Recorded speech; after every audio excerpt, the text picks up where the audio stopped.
안녕하세요. 우리 채널 오시기를 환영합니다.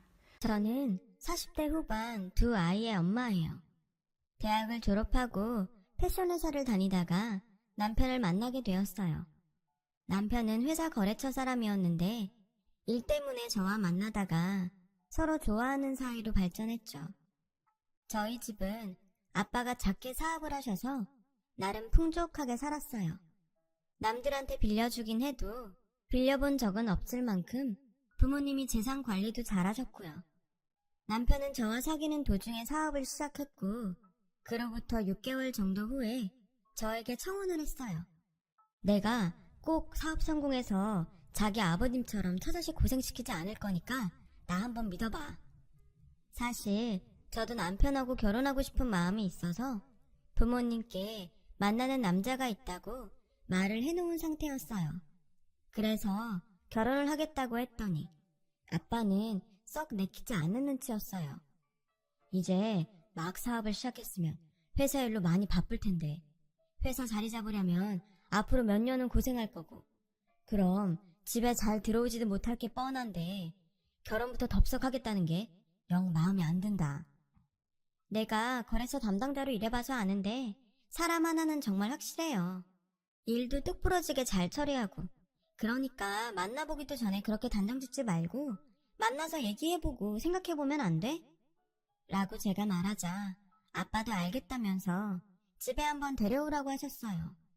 남편은 부모님을 보자 씩씩하게 아버님 어머님 안녕하십니까? 박준호라고 합니다.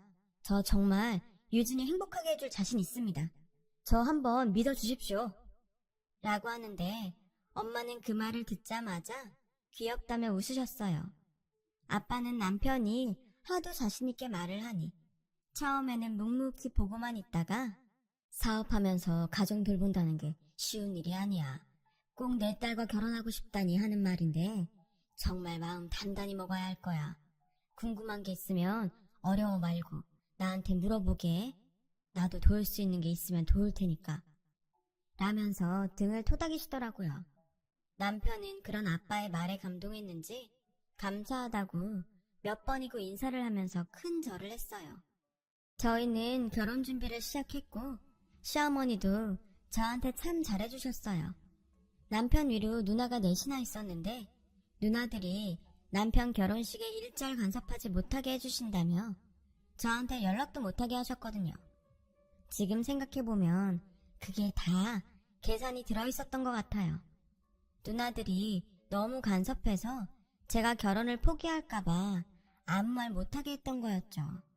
아무튼 그때는 시어머니가 그렇게 해주시는 게 참 고마웠고 저도 더 잘하려고 많이 노력했어요. 그러다 보니 생각했던 것보다 혼수도 더 많이 해갔고 시어머니가 지나가면서 마음에 든다고 했던 것도 다 눈여겨봤다가 나중에 가서 전부 사가지고 갔죠. 그런 거 보면 참 사람을 어떻게 움직이는지 잘 아는 사람들이라는 생각이 들어요. 한 번은 결혼 전에 시어머니가 친구들에게 자랑하고 싶다며 저를 모임자리에 부르신 적이 있었어요. 얘가 우리 며느리 김유진. 어때? 너무 이쁘지? 너네 며느리는 이렇게 귀엽고 고급져? 라며 저를 막 축켜 세우시면서 내가 왜 없는 돈에 니들 밥까지 사겠어? 이렇게 비싼 장어집에서 다 이런 며느리 얻으니까 내가 좋아서 그런 거지. 라고 하시길래 저는 그것도 고마운 마음에 제가 식사값을 미리 계산하고 오기도 했거든요. 저희 부모님도 부모님대로 남편이 사업 시작하느라 돈이 많이 들었을 거라며 웬만한 건 저희 집에서 하는 걸로 해서 제 혼수 비용으로 돈을 정말 많이 쓰셨어요. 제가 큰딸이라서 그러신 것도 있는 것 같아요. 그렇게 저희는 양가 축복 속에서 결혼을 하게 됐고 경기도에서 신혼살림을 시작했죠. 남편은 정말 최선을 다하는 게 보였어요.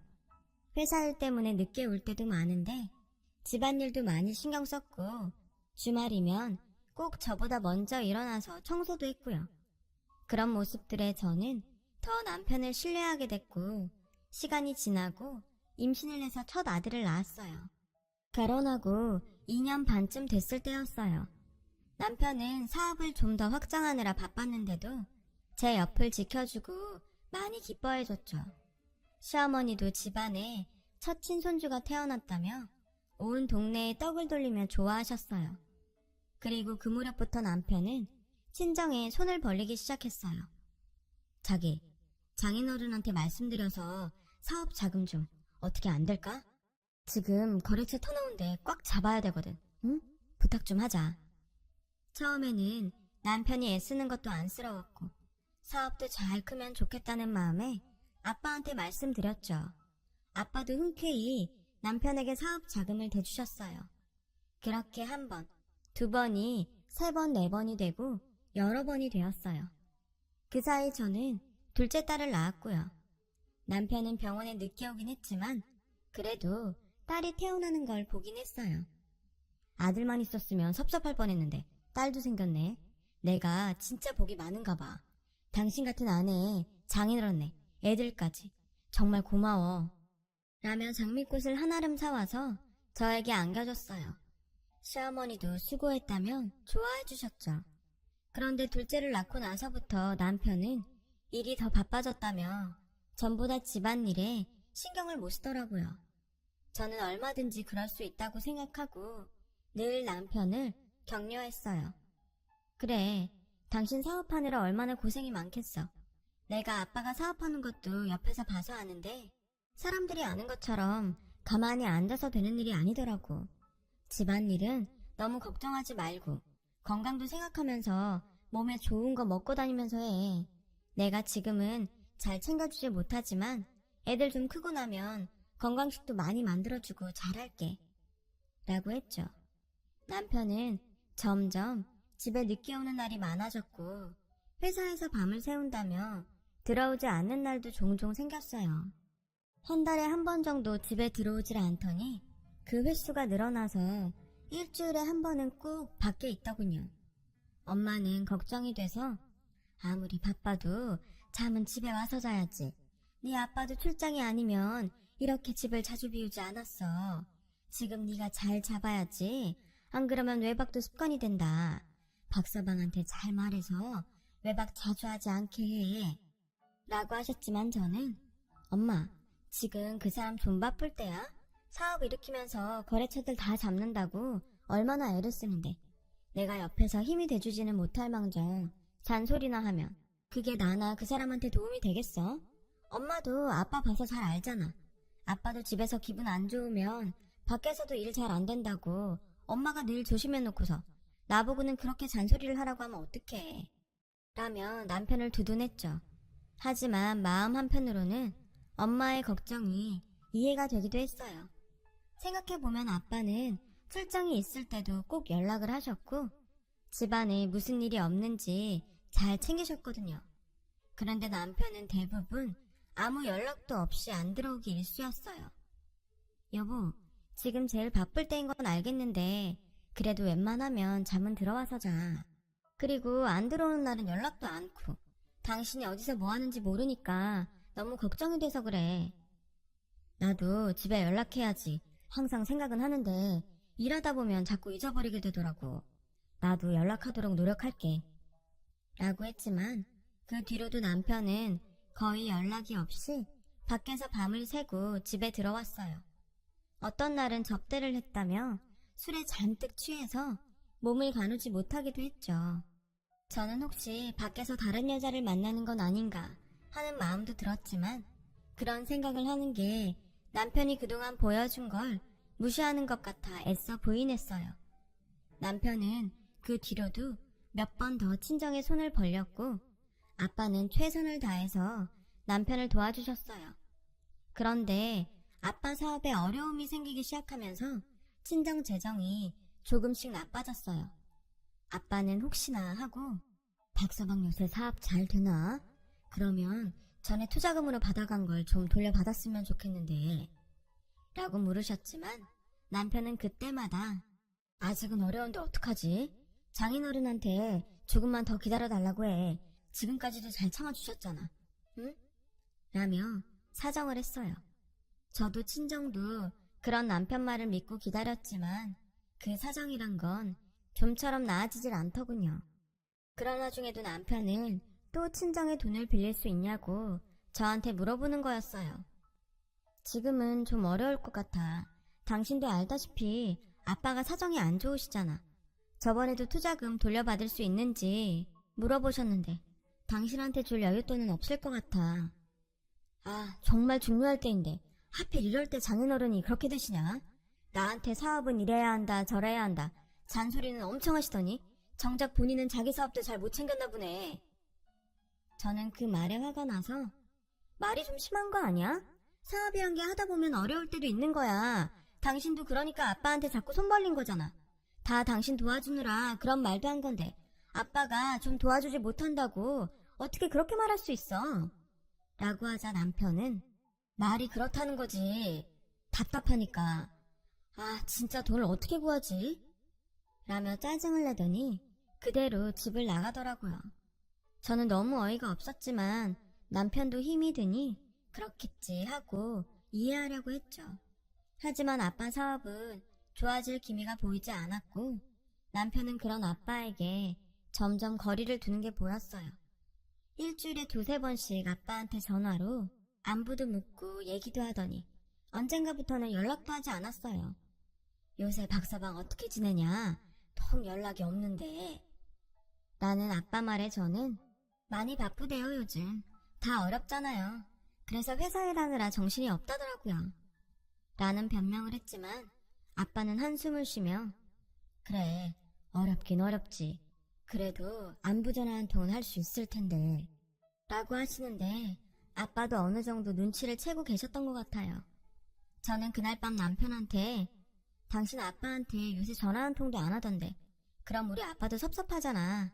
안부 전화는 가끔씩 해줘. 아, 진짜 되게 말 많네. 니네 아빠 섭섭한 게 그렇게 대수야? 나 어려운데 도움 하나도 안 되는 게 누군데 그래? 그렇게 따지면 나는 더 섭섭해. 사업은 이래야 한다 저래야 한다. 아들 같아서 하는 말이다. 말만으로 놓더니 자기 사업 어렵다고 돈도 안 빌려주고 말이야. 날 정말 아들로 생각하면 이러진 않겠지. 아빠가 일부러 안 빌려주시는 것도 아니잖아. 그러는 당신은 아빠 어렵다고 투자금 좀 돌려달라고 몇 번 얘기해도 한 번도 돌려준 적 없잖아. 그래도 당신 사업은 아빠처럼 어렵진 않은데 당신도 우리 아빠 친아버지처럼 생각한다며. 친아버지라면 그랬겠어? 라고 하자 남편은 코웃음을 치며 나도 받는 게 있어야 그렇게 하지. 진짜 자기네 부모님들은 가식적이야. 친아들 같았으면 애당초 나 어렵게 사업 안 해도 됐겠지. 당신 아버지 회사 그대로 물려받으면 되니까. 내가 당신 아버지 회사 들어갔으면 지금처럼 위기도 안 생겼을걸? 라고 하는데 그제야 남편의 속마음이 보이는 것 같았어요. 애당초 우리 아빠 사업체를 보고 저한테 그렇게 잘했다는 게 느껴지더라고요. 시어머니도 저한테 냉정해지시고 애들한테도 정같지 않은 걸 보고 더 확신하게 됐죠. 게다가 전에 없이 절 불러서 일을 그렇게 시키셨어요. 오늘 집에 와서 반찬 좀 해놓고 가라. 내가 그만큼 봐줬으면 네가 알아서 해놓을 때도 됐는데 어쩜 그렇게들은 눈치가 없니?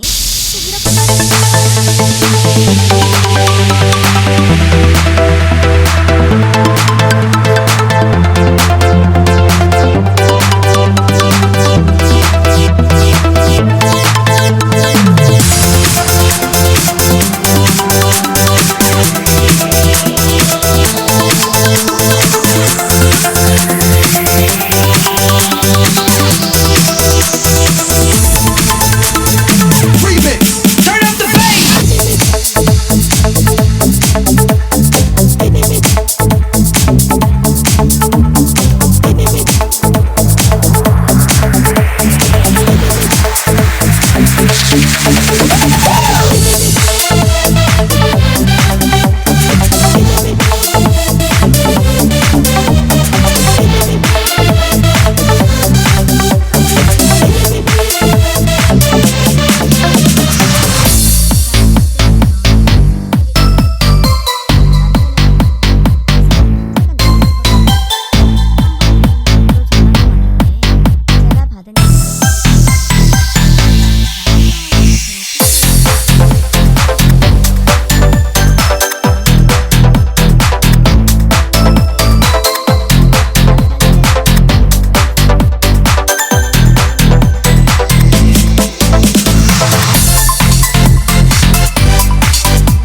라고 퉁명스럽게 대답하더라고요. 제가 서둘러 집에 들어가 보니 시어머니가 거실 소파에 떡하니 앉아서 사람들한테 일을 시키고 있었어요. 어머니, 이게 다 어떻게 된 거예요? 우리 애들 침대랑 책장을 왜 빼요? 제 화장대는요? 너도 다 알고 있다며. 준호 대학 때 여자친구 만나는 거. 그러니까 긴 말 하나만. 이제 서로 도움이 되지도 못하는 사이인데 계속 같이 살아봐야 좋을 게 뭐가 있겠니? 이쯤에서 서로 갈 길 가는 게 더 낫지 싶다. 애들 어린이집 끝나면 너네 친정으로 데려가. 그럼 이걸 다 지금 저희 친정으로 보내신다고요? 저 이렇게는 못 나가요. 아빠가 그 사람한테 어떻게 했는데요? 그 사람 지금 사업하는 거 다 아빠 덕이잖아요. 우리 아빠 돈 돌려주기 전에 저 여기서 한 발자국도 안 움직일 거예요. 그러자 시어머니는 증거 있어? 니네 아버지가 준호한테 돈 빌려줬다는 차용증이 있기라니? 무슨 계약서가 있니? 생사람 잡지 말고 어서 썩 나가거라. 라며 저를 집 밖으로 떠밀었어요. 저는 악만 남아서 소리를 지르며 울었지만 아무 소용 없었어요. 가구를 실으러 온 아저씨들이 대충 이야기를 듣고 눈치를 채셨는지 저를 불쌍한 눈으로 보며 친정까지 태워다 주겠다며 저를 달래셨고요. 저는 애들을 데리고 친정에 가서 방에 들어가 조용히 울기만 했어요. 엄마도 억울함에 이를 악물고 눈물만 흘리셨죠. 아버지는 나중에 조용히 저를 불러서 그만 잊어라. 나도 깨끗이 잊어버릴 테니까. 안 그래도 박서방이 수상해서 우리 회사 형편이 나아지는 걸.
안녕하세요.